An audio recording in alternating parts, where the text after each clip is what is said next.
성경은 크게 구약 구성되어 있음을 우리는 잘 압니다. 근데 이 구약과 신약으로 되어 있는 성경을 한마디로 요약하라고 하면 신구약 성경 66권은 언약의 책입니다.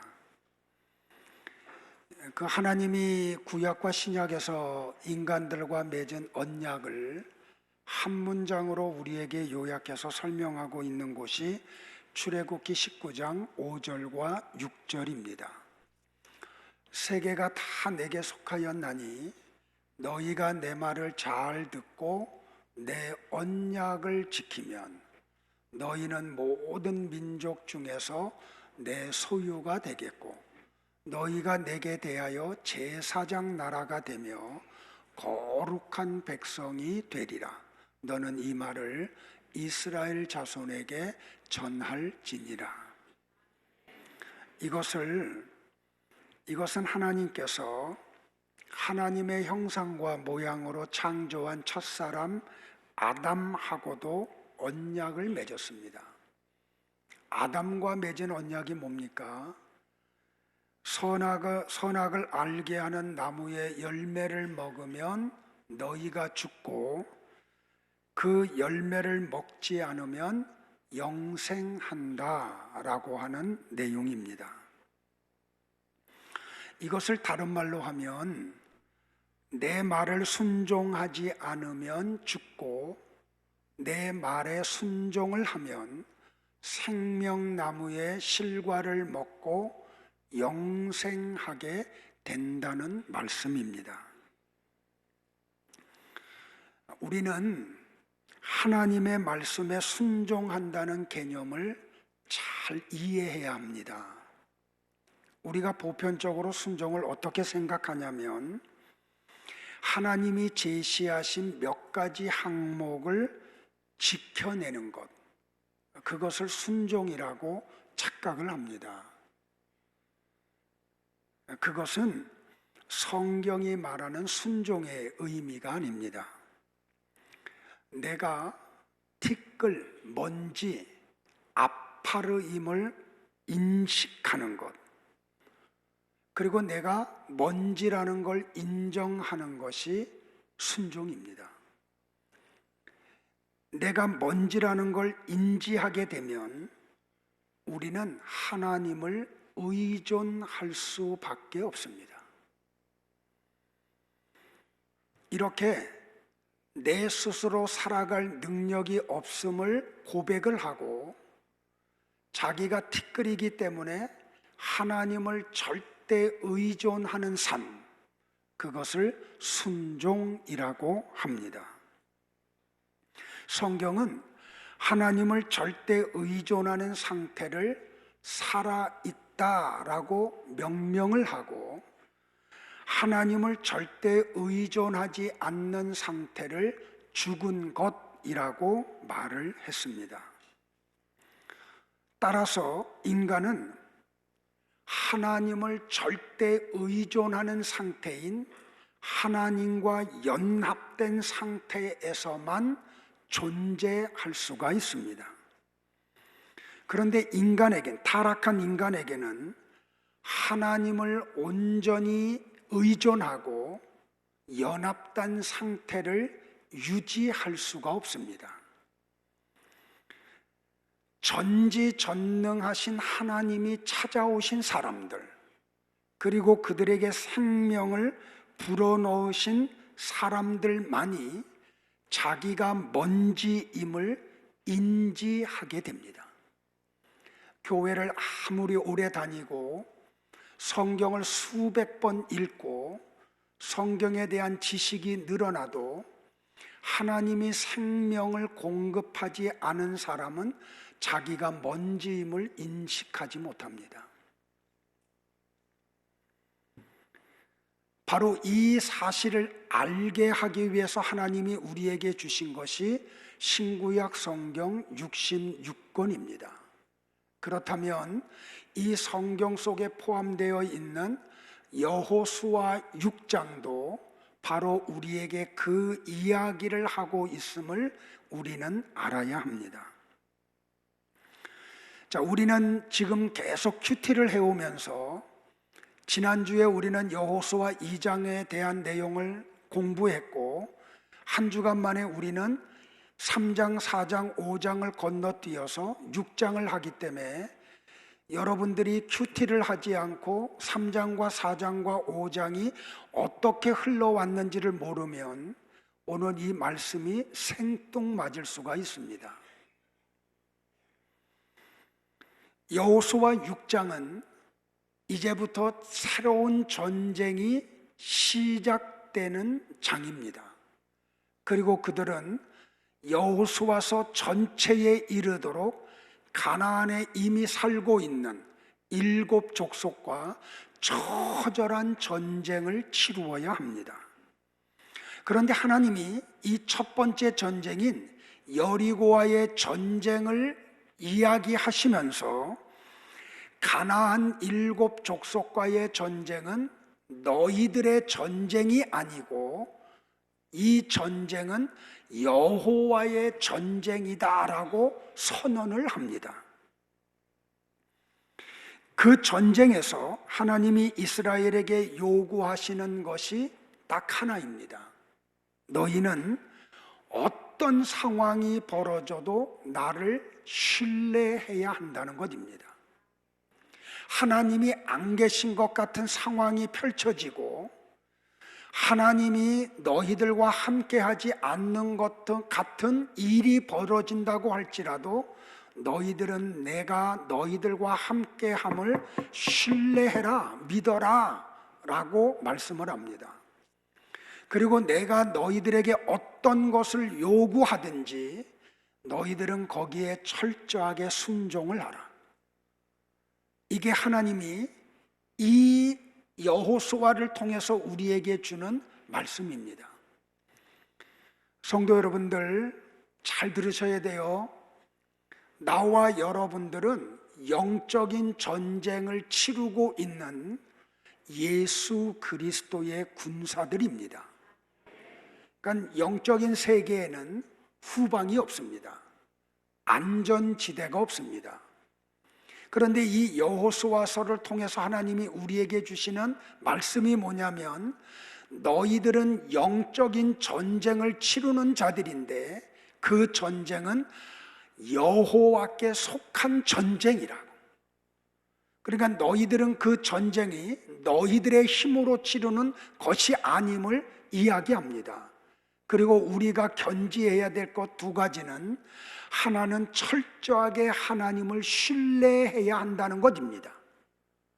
그리고 또 다른 하나는 어떤 상황이 벌어지고 상식에 어긋나고 우리의 경험에 비추어 봤을 때 미련하게 보여도 하나님이 하라는 말씀대로 살으라고 하는 것을 요청합니다.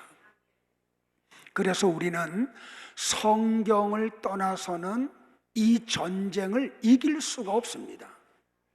그래서 여러분에게 큐티하자고 자꾸 제안을 하는 것이고 그냥 아무리 앞에서 이야기해도 반응을 보이지 않음에도 불구하고 끊임없이 여러분을 성경으로 끌고 가는 이유가 바로 여기에 있습니다. 전쟁은 여호와께 속한 것입니다. 자, 이스라엘이 애굽에서 나온 지 40년 만에 요단강을 건너 길갈에 도착을 합니다. 하나님은 여호수아에게 명령을 하기를 요단강을 건널 때 요단강에 있는 돌 12개를 취하여 길갈에다가 세우라고 이야기를 합니다. 그러니까 여러분들이 지금 지도로 통해서 보듯이 가운데 붉게 있는 것이 검게 있는 것이 요단강입니다. 그리고 맨 밑에 있는 것이 사해입니다. 그리고 오른쪽이 여러분이 보실 때의 왼쪽이죠. 왼쪽이 요단강 동편, 거기가 바로 시딤 골짜기입니다. 그러니까 이스라엘 백성들이 시딤 골짜기에서 요단강을 건너 여리고로 곧바로 간 것이 아니고 길갈로 갔습니다. 그리고 그 길갈에서 요단강의 12돌을 기념비로 세웁니다. 그리고 하나님은 이 사건을 통해서 뭘 이야기하냐면, 범람하는 요단강을 건넌 것은 하나님의 은혜임을 잊지 말라고 기념비를 세우게 한 것입니다. 그리고 연이어서 하나님은 이스라엘 백성들에게 이 길갈에서 남자들은 전부 다 할례를 명하라고 명령을 하셨습니다.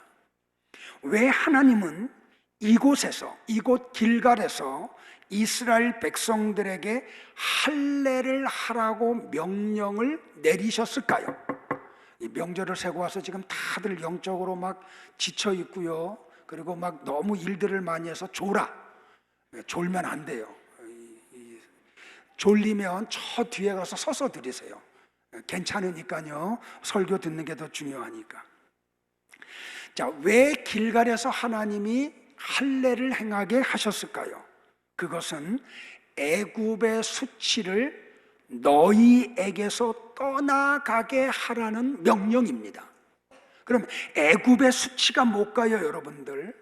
그들이 430년 동안 애굽에 살면서 애굽 사람들과 같이 되었던 더러움, 그 애굽 사람들이 섬기던 우상을 섬기고 그들의 문화 속에 빠졌던 너희들의 더러움을 가리켜서 애굽의 수치라고 이야기를 합니다.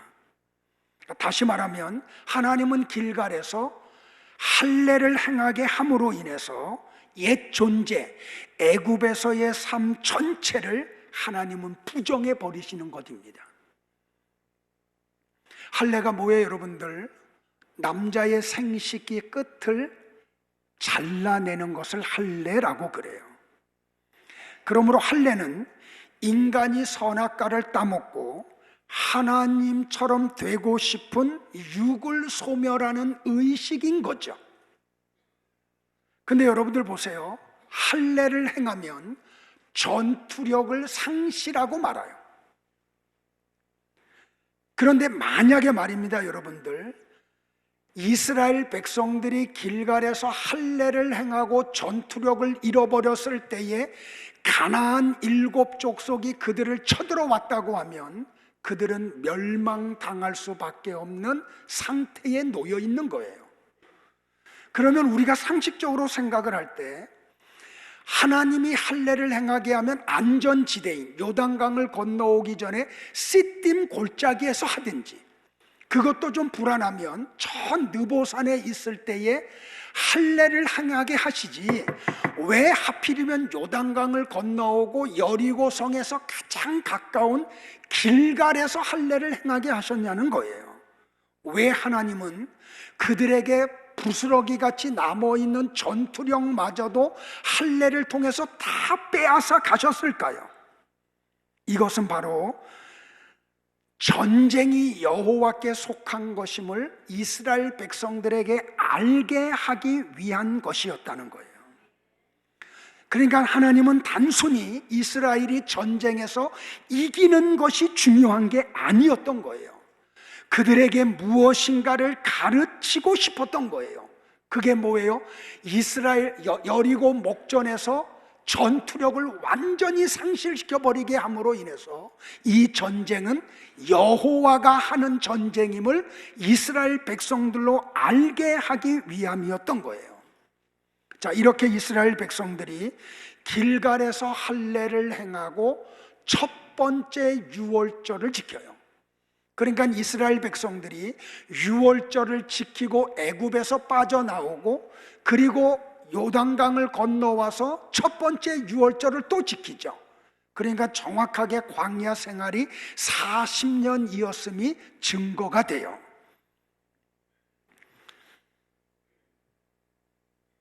그리고 이 할례를 행하고 난 다음에 유월절을 지키고 난 다음 날 이스라엘 백성들은 여리고 백성들이 심어놓은 밀을 수확해서 처음으로 빵을 만들어 먹어요.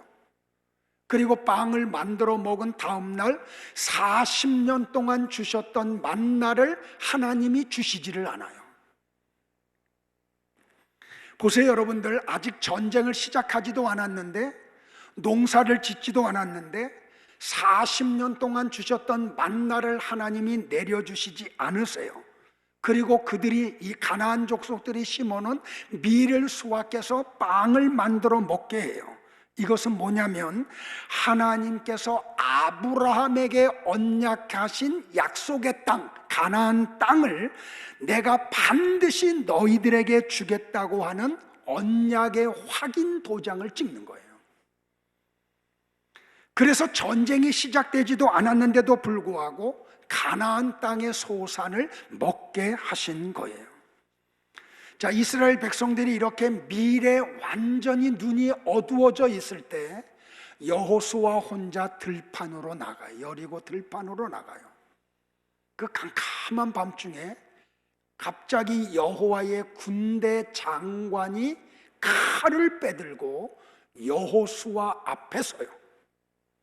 그러자 여호수아는 그에게 이렇게 물어봐요. 너는 우리를 위하느냐 아니면 우리의 적들을 위하여 왔느냐라고 말이에요. 이 여호수아의 질문을 받은 군대 대장이 여호수아에게 이렇게 답변을 해요. 아니야, 나는 여호와의 군대 대장으로 지금 왔느니라 라고 답변을 해요. 이 여호와의 군대 장관의 말은 이런 뜻이에요. 아니야, 나는 너희들의 편도 아니고 너희 적들의 편도 아니야, 나는 하나님 편이야 라고 얘기해요. 이 말은 하나님은 성도들 편을 들어서 세상을 이기게 하는 분이 아니라는 뜻이에요. 나와 여러분이 가지고 있는 신앙관이 뭐예요? 내가 하나님의 자녀가 되고 하나님은 나의 아버지가 됐으니까 이제부터는 아버지는 자녀의 기도를 들으시고 다 이기게 해주셔야 된다는 걸로 알고 있죠. 그래서 억울한 일을 당했을 때 하나님 앞에 기도하면 그 하나님이 그 억울한 일을 다 해결해 주셔야 된다고 그렇게 알고 있잖아요. 나는 하나님의 자녀고 하나님의 자녀가 아닌 사람을, 하나님의 자녀들을 힘들게 하면 하나님의 자녀들의 기도를 아버지가 들으시고 그들을 요절내야 된다고 우리가 생각을 하잖아요. 근데 그런 일이 진짜 일어나요? 안 일어나요? 안 일어나요. 저도 기도했거든요. 하나님, 저 대구에 있는 나한테 못쓰게 한 놈, 그놈 좀 어떻게 좀 한번 처리 좀 해주세요. 근데 하나님이 아무 일도 하지 않으세요. 그때 우리는 어떤 생각이 들어요? 아, 하나님은 안 계신 거 아닌가? 근데 하나님이 계시다는 걸 성경을 통해서 알기 때문에 떠날 수는 없고, 그러면 방황하면서 그냥 이거 기도해야 되나 말아야 되나 이런 속에 빠지고 말잖아요. 하나님은 그런 분이 아니라는 말이에요. 성도들의 편을 들어서 성도들을 힘들게 하는 사람들을 찾아오셔가지고 요절내는 그런 분이 아니라는 말이에요. 그럼 무슨 뜻이에요, 여러분들? 여호와의 군대 대장은 하나님의 계시, 하나님의 말씀을 이스라엘 백성들에게 전하러 왔어요. 이게 중요해요. 그러니까 잘 들어야 돼요, 여러분들. 하나님은 사자들을 통해서 우리에게 뭐 하는 거예요? 하나님의 말씀을 전해주러 오시는 거예요. 그러니까 우리는 뭘 들어야 돼요? 하나님의 말씀을 들어야 되는 거예요. 하나님의 계시를 받아야 되는 거예요. 그러자 여러분들 성경을 잘 보셔야 돼요. 이게 맞는지 틀리는지. 이 여호와의 군대 대장의 말이 떨어짐과 동시에 여호수아가 어떻게 해요? 무릎을 땅에 꿇어요. 그리고 절을 해요. 그리고 뭐라 그래요? 다시 물어봐요. 뭐라고요? 내 주여, 종에게 무슨 말씀을 하려 하시나이까? 이게 나와 여러분의 자세가 돼야 돼요. 하나님, 우리의 억울한 일 풀어주세요. 우리가 지금 이런 억울한 일을 지금 자녀들이 당하고 있어요. 그 악한 사람들을 좀 어떻게 좀 처리해 주세요. 이걸 요청할 게 아니라 하나님, 당신이 내게 하시고자 하는 말씀이 무슨 말씀입니까? 나와 여러분들이 던져야 될 기도가 바로 이거라는 말이에요. 자, 이 믿는 분들만 한번 아멘 하세요. 그때의 여호와의 군대 대장이 여호수아에게 한 말이 뭐예요? 다 같이 볼까요? 시작. 네 발에서 신을 벗으라. 네가 선 곳은 거룩하니라. 좀 생뚱맞지 않아요, 여러분들? 칼을 들고 온 여호와의 군대 대장이 지금 전쟁을 코앞에 두고 있는 여호수아에게 어떤 좀 힘이 될 만한 말을 해주셔야 되는 거 아니에요?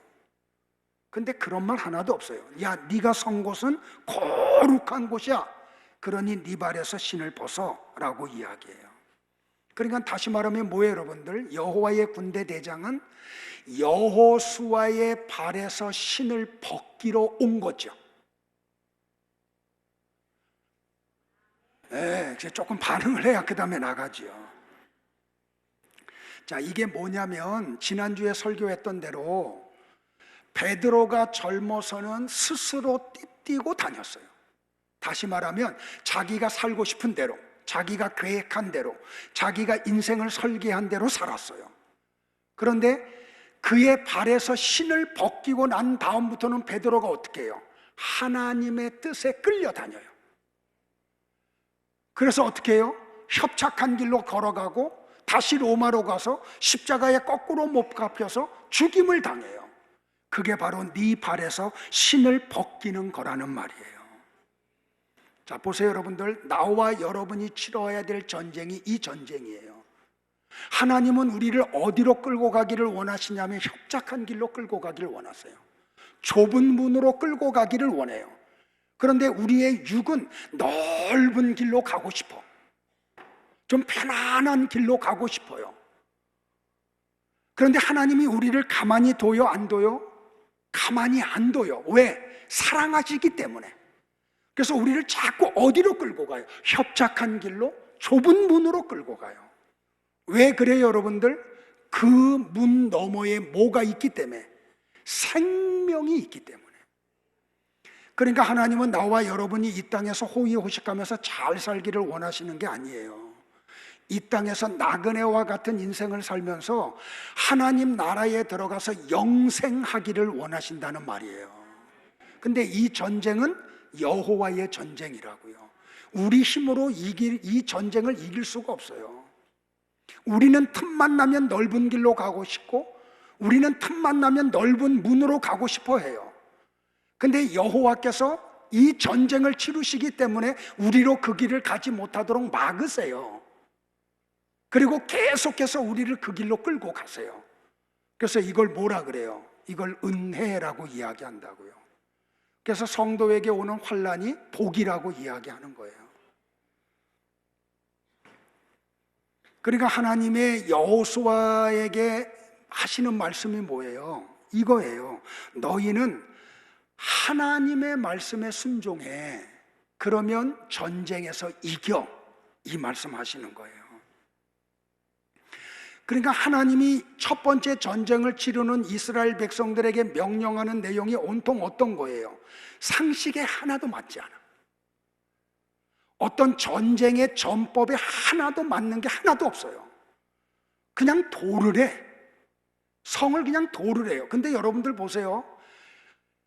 갓난아기들까지 다 걸으래.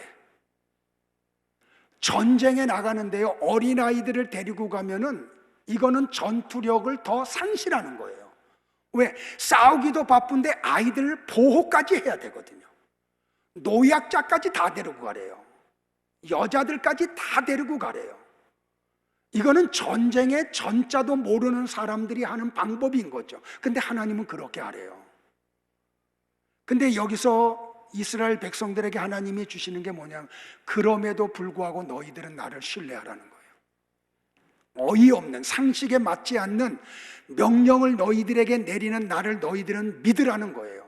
그리고 그 말에 순종하라는 거예요. 그러면 이긴다는 거예요. 왜? 전쟁은 여호와께 속한 것이기 때문에. 정말로 그렇게 되었어요, 여러분들? 성경을 한번 추적해 가볼까요? 여호수아 6장 2절과 5절에서 하나님이 여호수아에게 지금 이렇게 명령을 하세요. 같이 볼까요? 시작. 여호와께서 여호수아에게 이르시되 보라, 내가 여리고와 그 왕과 용사들을 네 손에 넘겨 주었으니 너희 모든 군사는 그 성을 둘러 성 주위를 매일 한 번씩 돌되 엿새 동안을 그리하라. 제사장 일곱은 일곱 양각 나팔을 잡고 언약궤 앞에서 나아갈 것이요 일곱째 날에는 그 성을 일곱 번 돌며 그 제사장들은 나팔을 불 것이며 제사장들이 양각 나팔을 길게 불어 그 나팔 소리가 너희에게 들릴 때에는 백성은 다 큰 소리로 외쳐 부를 것이라. 그리하면 그 성벽이 무너져 내리리니 백성은 각기 앞으로 올라갈지니라. 하나님이 먼저 이김을 약속하고 하라 그러죠. 자, 그랬더니 여호수아가 어떻게 해요? 먼저 제사장들을 불러요. 그리고 하나님의 말씀을 그대로 전달해요. 너희는 언약궤를 메고 제사장 일곱은 양각 나팔 일곱을 잡고 여호와의 궤 앞에서 나아가라 라고요. 그리고 또 백성들에게 가요. 그리고 그들에게도 하나님의 말씀을 그대로 전달해요. 너희는 나아가서 그 성을 돌되 무장한 자들이 여호와의 궤 앞에서 나아갈지니라. 그러니까 설교자는 자기 생각 얘기하면 안 돼요. 자기 말을 하면 안 돼요. 하나님의 말씀을 전달하는 역할만 해야지 돼요. 자, 그랬더니 여호수아 6장 7절과 8절에서 백성들 속에서, 제사장들 속에서 어떤 반응이 나타나요? 그대로 순종하는 반응이 나타나요. 또 같이 볼까요? 시작. 여호수아가 백성에게 이르기를 마침에 제사장 일곱은 양각 나팔 일곱을 잡고 여호와 앞에서 나아가며 나팔을 불고 여호와의 언약궤는 그 뒤를 따르며 그 무장한 자들은 나팔 부는 제사장들 앞에서 행진하며 후군은 궤 뒤를 따르고 제사장들은 나팔을 불며 행진하더라. 그대로 순종하죠. 그랬더니 어떤 결과가 나타나요? 여호수아 6장 20절과 21절을 또 볼게요. 시작. 이에 백성은 외치고 제사장들은 나팔을 불매 백성이 나팔 소리를 들을 때에 크게 소리질러 외치니 성벽이 무너져 내린지라. 백성이 각기 앞으로 나아가 그 성에 들어가서 그 성을 점령하고 그 성 안에 있는 모든 것을 온전히 바치되 남녀노소와 소와 양과 나귀를 칼날로 멸하니라.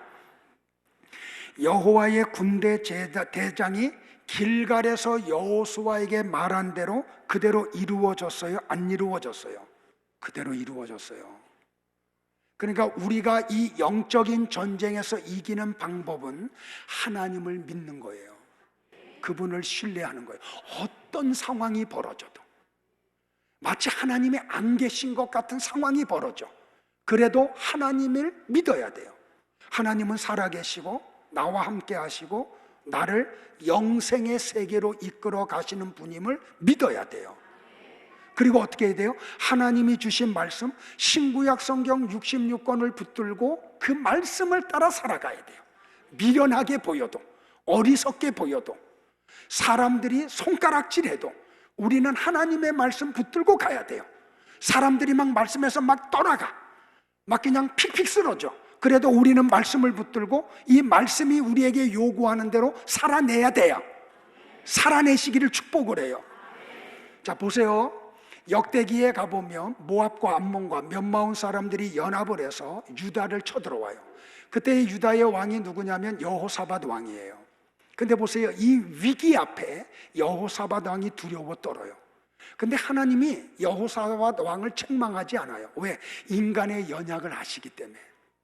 그런데 여호사밧 왕의 위대함이 뭐냐면 위기의 내용을 기도의 자리로 끌고 갔다는 거예요. 그러자 어떤 일이 벌어지냐면 하나님의 영이 이스라엘 회중들 가운데 야하시엘에게 임해요.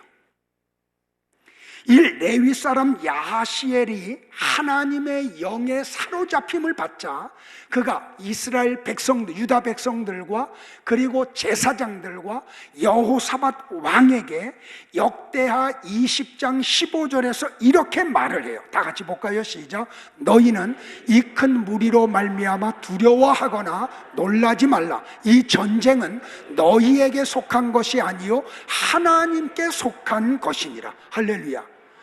역대하 20장을 읽어보면 이 전쟁에서 누가 이겨요? 숫자가 많고 연합한 연합군이 이기지 못하고 유다가 이겨요.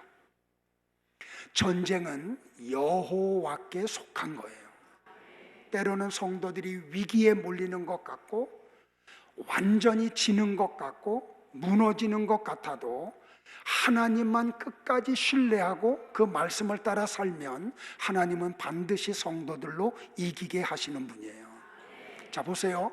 여리고 성이 하나님에 의해서 무너졌다는 게 성경과 고고학을 의해서 증명이 됐다는 거예요.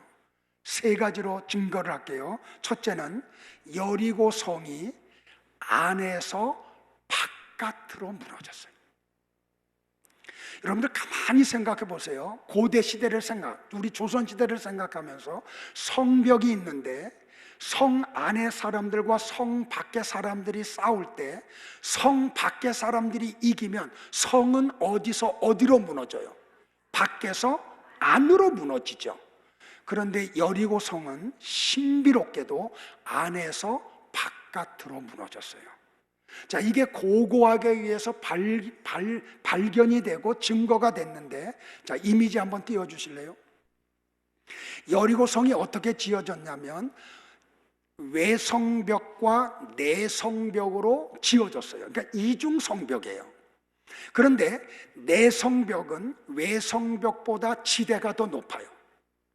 근데 이 외성벽은 지상으로부터 5m 이상에서 쌓여졌어요. 그러니까 5m의 외성벽이 쌓여지고 그 위에 또 7m가 쌓여요. 그리고 내성벽은 외성벽과 이렇게 비탈이 져서 위에서 또 위로 또 올라가요. 그러니까 10m가 훨씬 넘어요. 그런데 여러분들 보세요. 만약에 바깥에서 성이 안으로 무너졌다고 하면 이스라엘 백성들이 이 성을 올라갈 수가 없어요. 그런데 하나님이 신비롭게도 하나님이 하신 일이 드러나는 게 이스라엘 백성들의 어떤 물리력을 통해서 여리고성이 무너졌다고 하면 바깥에서 안으로 무너져야 되는데 하나님이 하셨다는 게 드러나는 게 안에서 바깥으로 무너졌어요. 그래서 오른쪽 그림에 되어 있듯이 무너진 성벽이 자연스럽게 길을 만들어줬어요. 그래서 이스라엘 백성들이 쉽게 올라갈 수 있었다는 게 증거가 돼요. 자, 두 번째는 사람이 만약에 무너뜨렸다고 하면 성벽을 다 무너뜨려야 돼요. 그런데 라합의 집이 있는 성벽만 무너지지 않고 나머지 성벽만 다 무너졌다는 거예요. 하나님이 하신 게 드러나는 거죠. 자, 또 다른 하나는 여리고성 전체에 불탄 흔적이 고고학자들에 의해서 발굴이 되었다는 거예요. 자, 여러분들 보세요. 6장 24절에 이렇게 기록했어요. 무리가 그 성과 그 가운데에 있는 모든 것을 불로 살랐다라고 말이에요. 하나님이 하신 게 아니라고 하면 이렇게 불탄 재 속에서 항아리에 담겨져 있는 곡식들도 같이 탄 게 발견이 됐어요. 만약에 하나님이 하신 게 아니고 하나님의 말씀대로 이스라엘 백성들이 순종하지 않았다고 하면 앞으로 계속해서 전쟁을 치루어야 될 이스라엘 백성들이 군량미를 스스로 없애버릴 수가 있을까요? 아니에요. 그거는 반드시 필요한 거예요. 그런데 그런 죄가 발견이 됐다는 것은 하나님에 의해서 무너졌고 하나님의 명령에 이스라엘 백성들이 순종했기 때문에 그런 일이 가능했다는 게 드러나는 거예요.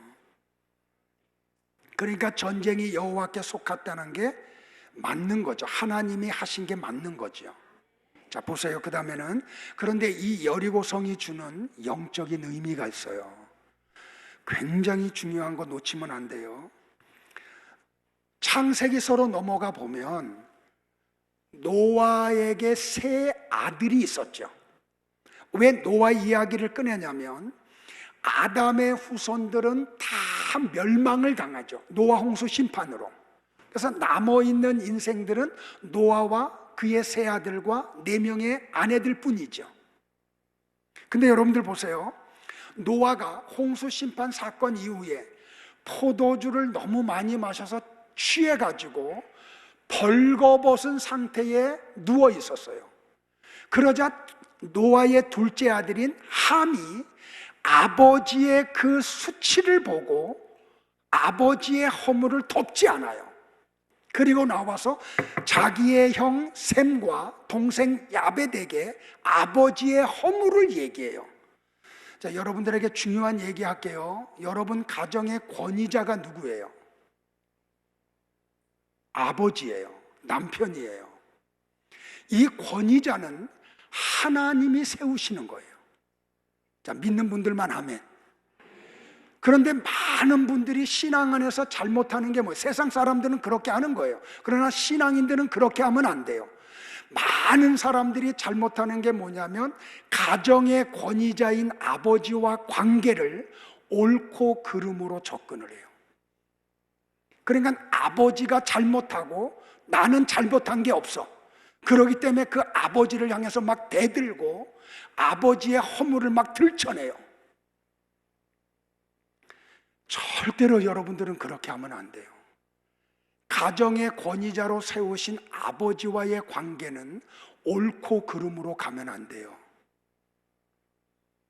그걸로 접근하지 말고 하나님의 법칙으로 접근해야 돼요. 아버지가 잘못했음에도 불구하고 그거 지적하면 안 돼요. 거기에 대해서 여러분이 어떤 물리력을 행사하면 안 돼요. 말이든지 생각이든지 힘이든지. 하나님이 절대로 기뻐하지 않아요.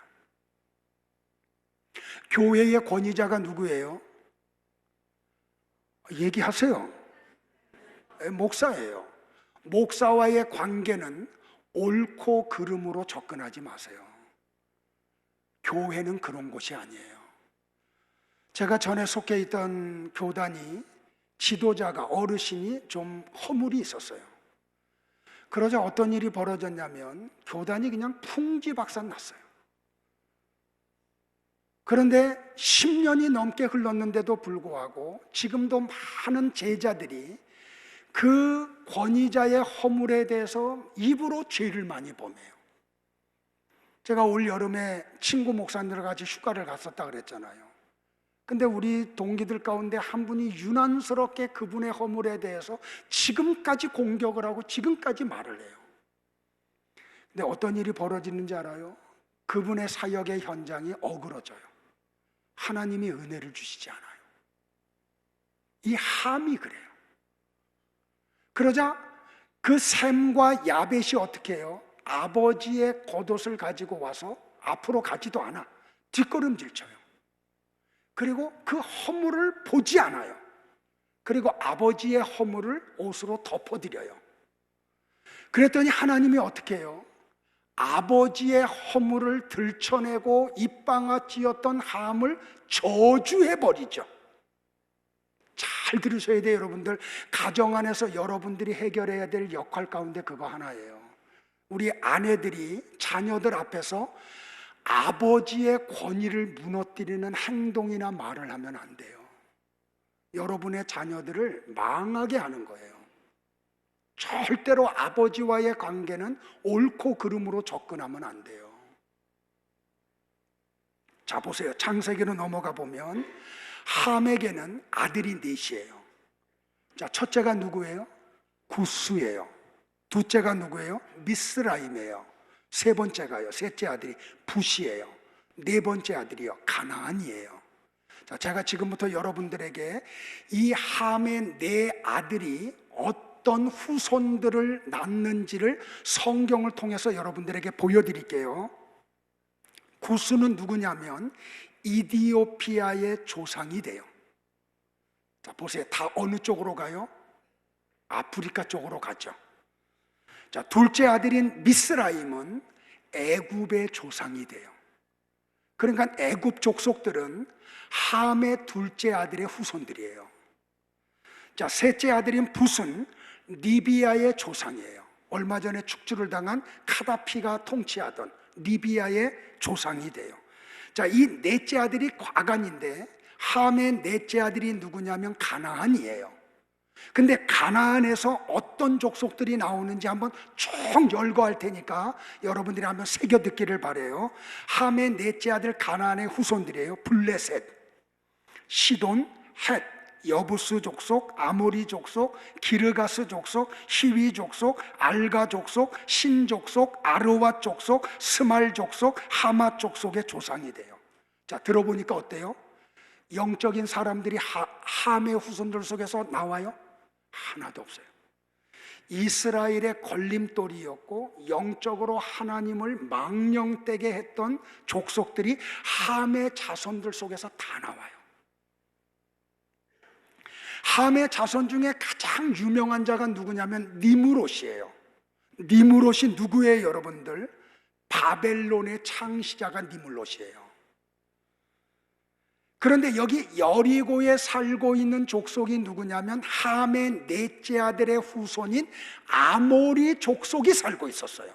그러니까 라합은 어느 족속이에요?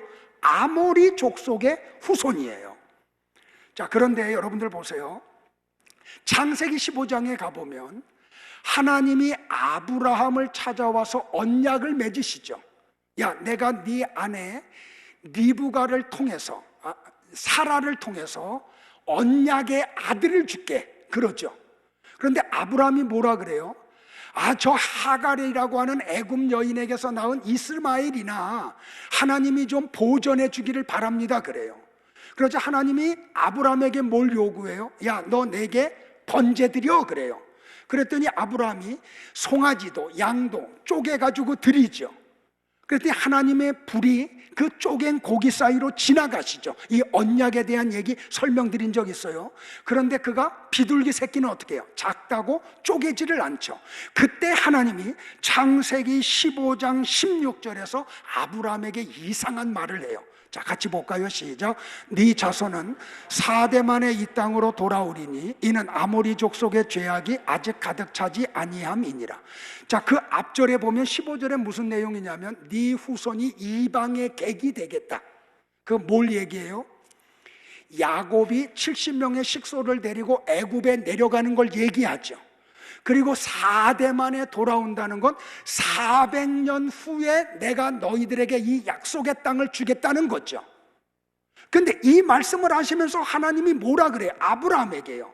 야, 아직은 내가 주지 않는 것은 아모리 족속의 죄악이 가득 차지 않았기 때문이야 라고 얘기해요. 자, 여러분의 이해를 돕기 위해서 세번역 성경으로 갖고 왔어요. 한번 읽어볼게요. 시작.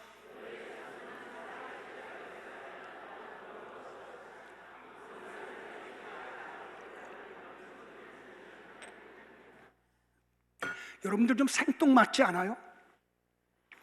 자, 하나님이 아브라함에게 야, 네 자손들이 이방의 객이 되고 400년 후에 4대가 지난 후에 이 땅을 너희들한테 줄 텐데 지금 안 주는 이유는 아모리 족속의 죄악이 벌을 받을 만큼 이르지 않았기 때문이야 라고 이야기를 해요. 자, 여기서 굉장히 중요한 얘기 하나 할게요. 여러분들이 성경을 볼 때 어떤 관점에서 봐야 되냐면 성경 속의 모든 사건들은 하나님의 구속 역사의 관점에서 일어나는 것임을 놓치면 안 돼요. 다시요. 위에 거 다시 한번 첫 문장 읽을게요. 시작. 성경 속의 모든 사건들은 하나님의 구속 역사의 관점에서 일어난 것입니다. 자, 그러면 지금 하나님이 하시고 있는 것은 다 지금 구속 역사를 끌고 가고 계시는 거죠. 예? 그러면 성경 속에 나타나는 사건은 그냥 우연히 일어난 어떤 한 사건이 아니고 구속 역사를 지금 이루어 가고 계시는 거죠. 이거 놓치면 안 돼요, 여러분들. 자, 그러니까 여리고 성의 멸망은 하나님의 계시의 완성인 거죠. 왜? 창세기 15장 16절에서 하나님이 아브라함에게 언약한 그 계시가 여기서 이루어지잖아요. 자, 조금만 더요. 여호수아는 여리고 성을 점령한 후에 여호수아 6장 23절에서 여리고에다가 저주를 퍼부어 버리죠. 같이 볼까요? 같이요, 시작.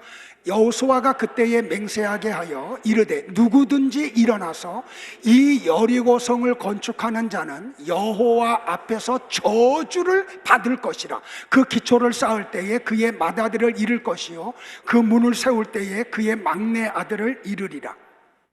그러니까 여호수아가 여리고를 다 점령하고 불을 지른 다음에 여리고에다가 저주를 퍼부어요. 누구든지 이 성을 다시 세우면 성의 기초를 쌓을 때 큰아들을 잃고 문짝을 달 때 막내 아들 잃는다라고요. 그런데 여러분들, 이 하나님의 말씀을 무시하고 그 말씀을 어긴 사람이 등장을 하죠. 성경으로 갈게요. 열왕기상 16장 34절에 그 사람이 나와요. 같이 볼까요? 시작. 그 시대에 베델 사람 히엘이 여리고를 건축하였는데 그가 그 터를 쌓을 때에 맏아들 아비람을 잃었고 그 성문을 세울 때에 막내 아들 수굽을 잃었으니 여호와께서 눈의 아들 여호수아를 통하여 하신 말씀과 같이 되었더라. 이 히람이 누구예요? 이스라엘 사람이에요. 자, 솔로몬의 왕의 아들 르호보암 때에 이스라엘이 둘로 찢어지죠. 북쪽 이스라엘과 남쪽 유다로요. 근데 여리고는 어디예요? 북쪽 이스라엘 지역이에요. 그런데 열왕기상 16장 34절에서 열왕기의 저자가 뭐라 그래요? 그 시대에 라고 하죠. 히람이 하나님의 말씀을 무시하고 여리고성을 다시 건축한 그 시대가 어떤 시대예요? 아합 왕 시대예요. 아합이 누구예요, 여러분들? 이스라엘을 영적으로 타락시킨 대표적인 이스라엘의 왕이에요. 그러니까 이 아합 왕 시대에 히람이 일어나. 근데 여러분들 보세요. 히람이 왜 여리고성을 건축했을까요? 우리 이스라엘을 갔다 오신 분들은 지금 이렇게 그림이 떠올라올 거예요. 우리나라로 이야기하면 여리고는 강남이에요. 무슨 말인지 아직 접수가 안 됐어. 지금 여기 여리고는 지금 우리나라로 이야기하면 강남과 같아요. 무슨 얘기냐면 저 느보산에서 여리고 쪽으로 보다 보면 시딤 골짜기는 누래요. 다른 지역도 다 누래요. 근데 여리고 지역만 파릇파릇해요. 수목이 웅성해요. 그러니까 히람이 무슨 일을 했냐면 앞을 내다본 거예요. 저기다가 재개발을 하면, 개발을 하면 돈방석에 앉는 걸 아는 거예요. 그래가지고 가서 재건축을 한 거예요. 그러니까 사람들이 막 몰려가겠죠. 그런데 여러분들은 하나님의 말씀을 쫓아가기를 축복을 해요. 전에도 한번 얘기했지만 우리 교회 지금도 다니고 계신 분인데 저한테 이런 간증을 했어요. 한 10여 년 전에 목사님, 내가 그리스도인의 양심을 그냥 내려놓고 눈 한번 질끈 감고 사인 한 5초 동안 사인만 하면 200억이 들어올 수가 있었대요. 근데 그거 못했대요. 그리고 10여 년 동안 계속 경제적인 아픔 속에서 살아와요. 그런데 얼마 전에 만났는데 그분이 이런 얘기예요. 그때 사인 안 하기를 정말 잘했다고. 그때 사인했던 사람들은 다 감옥에 갔대요. 근데 본인은 지금 비록 없이 살지만 말씀 속에서 얼마나 행복하게 사는지 모른대. 또 수군거리지만 누군가 하고. 그러니까 나와 여러분들이 해야 될 게 뭐냐면 하나님의 말씀을 붙들어야 돼요. 그 말씀을 무겁게 여겨야 돼요. 자, 솔로몬은 잠언 13장 13절에서 이런 말을 했어요. 같이 볼까요? 시작. 말씀을 멸시하는 자는 패망을 이루고 계명을 두려워하는 자는 상을 얻느니라. 이렇게 성경이 여기서 끝나면 큰일 나는 거죠. 성경은 이렇게 안 끝나요. 이렇게 저주받은 도시 여리고에 하나님의 은혜가 쏟아져요. 자, 이 아담이 타락한 후에 이 지구, 저주받은 지구에 하나님의 은혜가 쏟아지시 말이에요. 이 저주받은 여리고에 하나님의 은혜가 쏟아져요. 자, 성경을 계속 추적해 가보면 엘리야 선지자가 아하방 시대에 하나님의 보냄을 받아서 사역을 하죠. 그리고 하나님이 그를 데려갈 기미가 보이죠. 그러자 엘리사가 어떻게 해요? 엘리야를 졸졸졸졸 따라다녀요. 그리고 마침내 중략하고 요단강 동편에서 하나님이 엘리야 선지자를 회오리 바람으로 데리고 가시죠. 가면서 엘리야의 겉옷이 땅으로 떨어져요. 그러자 엘리사가 그 엘리야의 겉옷을 취해가지고 요단강에 와가지고 그 엘리야의 옷으로 요단강을 이리 치고 저리 치니까 요단강이 갈라지죠. 그리고 엘리사가 요단강을 건너와서 어디에 머물러요? 여리고에 머물러요.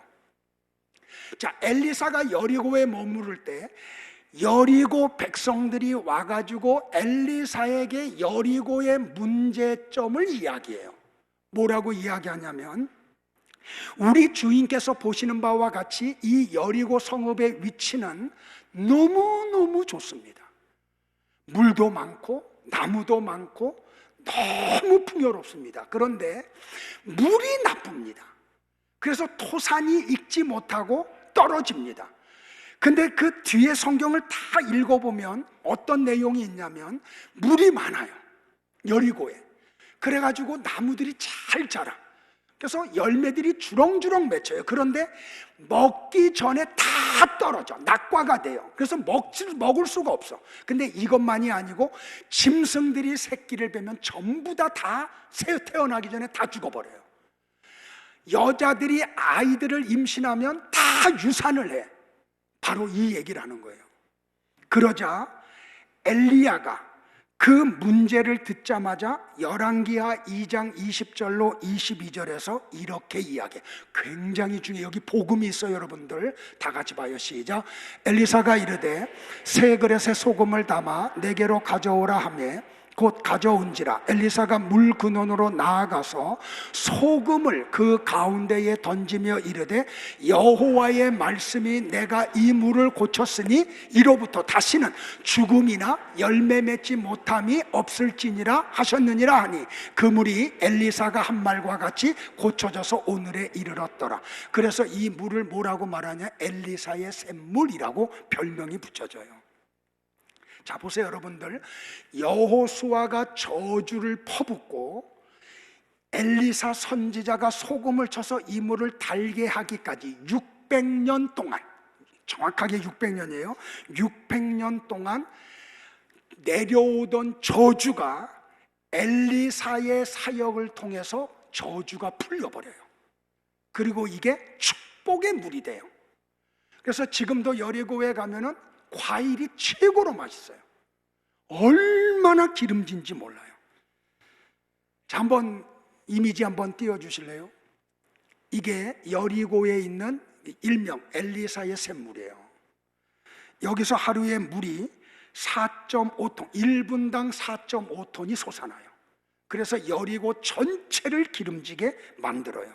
자, 근데 보세요. 엘리사가 물에 던진 소금은 뭘 얘기하느냐는 거예요. 아까 설교 중간에 얘기했죠. 성경의 모든 사건은 어떤 관점에서 봐야 된다? 구속 역사의 관점에서 봐야 된다라고 말이에요. 자, 예수님도 이스라엘 백성들에게 이런 말씀을 하셨죠. 너희들이 영생을 얻기 위해서 성경을 상고하거니와 성경은 누구에 대해서? 내게 대하여 증언한 것이니라 라고 말씀하셨죠.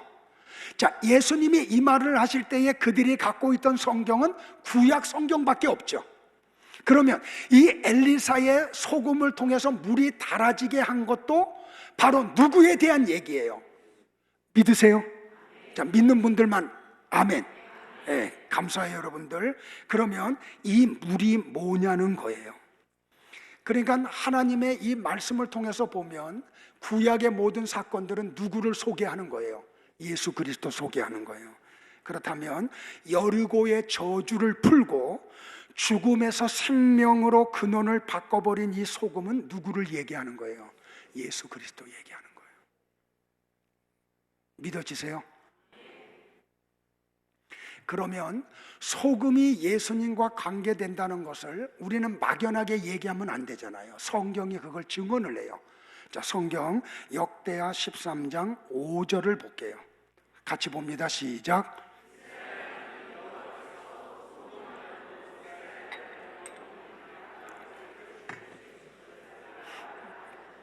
자, 하나님이 이스라엘과 언약을 맺는데 그 언약을 무슨 언약이라 그래요?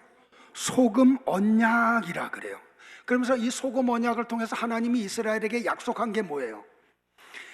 이스라엘 나라를 영원히 다윗과 그의 자손에게 주신다는 거죠. 그러니까 하나님은 다윗의 자손 예수 그리스도가 영원히 다스리는 나라를 약속을 하신 거잖아요. 그 약속이 변치 않고 이루어질 것을 증거하는 것을 무슨 언약이라고 한다고요? 소금 언약이라고 한다고요.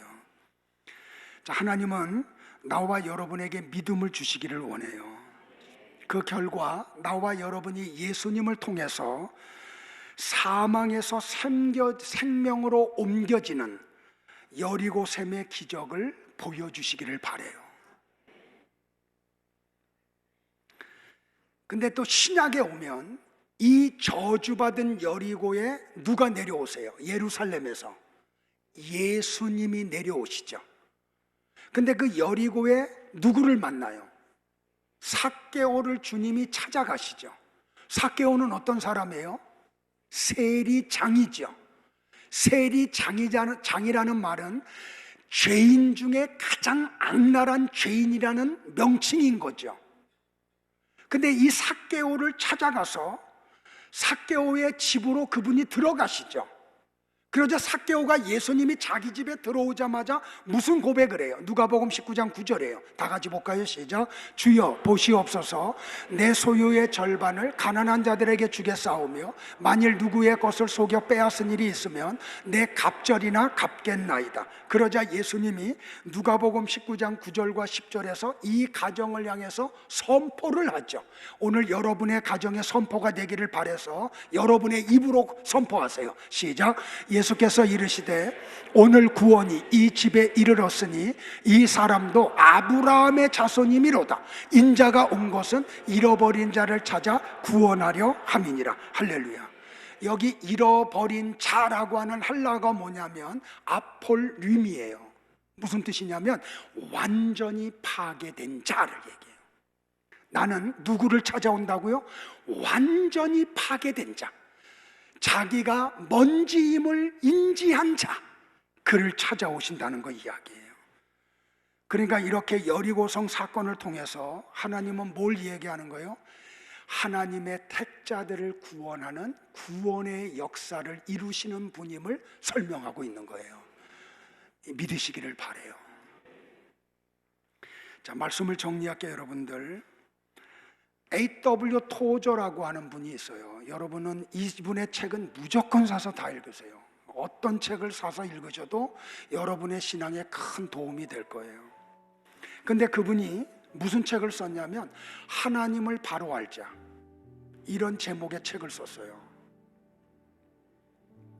나는 여러분들에게 이렇게 좀 조언을 하는데 하나님을 바로 아시기를 바라요. 교회를 오래 다닌다고, 성경을 많이 읽는다고 하나님을 바로 아는 사람들이 많지 않아요. 근데 이 A.W. 토저가 그 책에서 이런 이야기를 해요. 어느 곳에서든지 기독교 교회가 소멸되어 가기 전에 교회의 가장 근본적인 신학에 있어서 부패가 일어난다. 교회 안에 먼저 부패가 일어난대요. 그러면서 그분이 얘기가 이 얘기예요. 교회가 하나님은 어떤 분이신가라는 질문에 잘못된 대답을 하기 시작하는 것이다. 그러니까 교회 안에서 이 문제가 시작되는 거죠. 그러니까 여러분들이 막연하게 하나님을 알으면 안 돼요. 성경에서 말하는 하나님을 바르게 알아야 돼요. 근데 교회마다 하나님에 대한 얘기를 하잖아요. 근데 그분들이 말하는 하나님이 정말 성경에서 말하는 하나님이실까요? 이게 우리의 숙제가 돼야 돼요. 그러면서 계속해서 그분이 이렇게 이야기해요. 비록 교회가 건전한 명목상의 교리를 고수하고 있을지라도 실제적인 행동 교리들은 잘못될 수도 있다. 그래서 대부분의 교회 신도들이 실제 하나님과 다른 하나님을 믿게 되는 것이다. 이 말 명심해야지 돼요. 이것이 가장 음흉하고 치명적인 종류의 이단이다라고요. 내 얘기 아니에요. A.W. 토저가 한 말이에요. 제가 그래서 여러분들에게 간곡하게 지금 부탁하면서 설교하는 게 그거죠.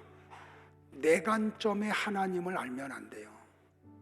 하나님의 관점에서의 하나님을 여러분이 아셔야 돼요. 이게 정말 어려워요.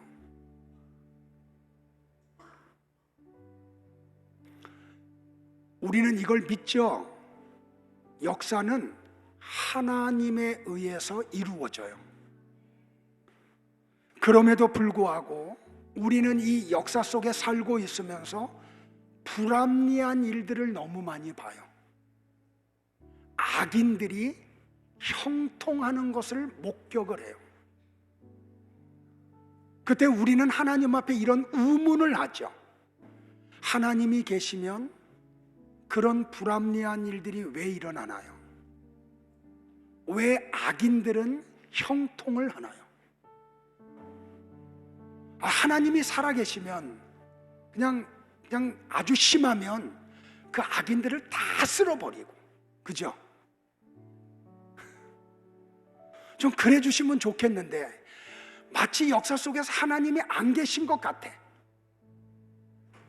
그리고 그냥 선하고 말씀대로 살려고 하는 사람들이 너무 어려움을 당해요. 근데 여러분들 보세요. 우리가 이해할 수 없는 일들이 횡행하고 있다고 할지라도, 마치 하나님이 안 계신 것 같은 일들이 벌어진다고 할지라도 하나님은 살아계세요. 그분은 다 보고 계시고 다 듣고 계시고 다 알고 계세요. 무슨 의도로, 겉으로는 그렇게 해도 속으로 어떤 의도로 하는지 하나님은 다 아세요. 지금 우리나라 안에 벌어지고 있는 너무 답답한 일, 그냥 어린 아이들도 구별할 수 있는 일인데 끝까지 고집을 하는 그 일. 그런데 왜 하나님이 그런 일들을 다 보고 계시고 알고 계시고 듣고 계시고 그러심에도 불구하고 침묵하고 계실까요? 바로 이것 때문이에요. 구원 역사를 이루시기 위해서. 이 속에 잃어버린 아브라함의 자손들이 있어요. 우리나라 안에 잃어버린 아브라함의 자손들이 있어요. 그들을 구원해서 하나님의 나라 백성 삼으시려고 하나님이 침묵하시고 때로는 어떤 역사를 일으키시고 그러시는 분임을 잊지 마세요. 그렇다면 성경의 말씀대로 보라, 지금은 은혜 받을 만한 때요. 보라, 지금은 구원의 날인 거죠. 명절들 세시고 다 오셨죠. 부모님들도 만나고 형제들도 만나고 친척들도 만나셨죠. 자, 여러분들 그 가족들을 만나서 복음을 전하셨습니까? 지금 하나님은 여러분들에게 그거 기대하고 이 종말을 허락하지 않으신 거예요. 근데 우리는 그 하나님이 주신 그 기회를 얼만큼 선용하고 있나요? 우리가 침묵을 하면 하나님은 돌들로도 소리 지르게 해서 택자들을 구원하실 거예요. 그런데 전하는 자가 없는데 어떻게 들어요? 듣지 못하는데 어떻게 구원을 받아요? 비록 명절이 지났고 헤어졌지만 오늘 이 예배가 끝나고 나면 돌아가서 전화로 일일이 돌리시든지 문자를 주시든지 복음 전하세요. 예수님 믿어야 된다고. 그래야 하나님 나라 간다고. 그런 모든 성도들이 되므로 여러분 가정 안에 있는 택자들의 구원이 이루어지기를 주의 이름으로 축복을 합니다. 기도하겠습니다.